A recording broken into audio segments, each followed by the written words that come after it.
Ja sam visoko 200 cm, imam crnu kosu, volim šišiti kratko. Mešao sam građe, volim sport, a plivanje mi je omiljeno. Kada sam vodio brata u školu, druga djeca su mi napravila otimala kredit za mobilnog telefona. To sam stanovao u porodičnoj kući na glavnoj ulici.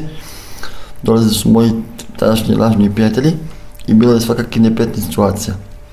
Bilo je fizičkog nasilja, ja su konzumirali alkohol. I neprilike jedan od tih mojih lažnih prijatelja napao mog pravog druga nožem i povrijedio ga.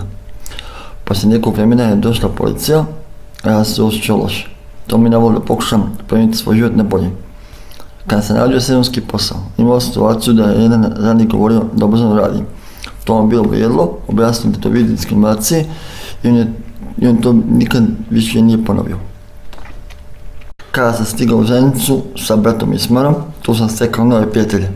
Adis, Irfan, Keno, Amir, Mesad i drugi iz udruženja Oaza. Tu sam upoznao naše dvije asistentice, Seku i Jelenu.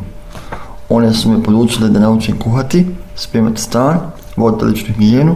Sada sam ponosan na sebe jer sam naučio praviti čarni burek, peći domaći hljeb i mnoga druga jela.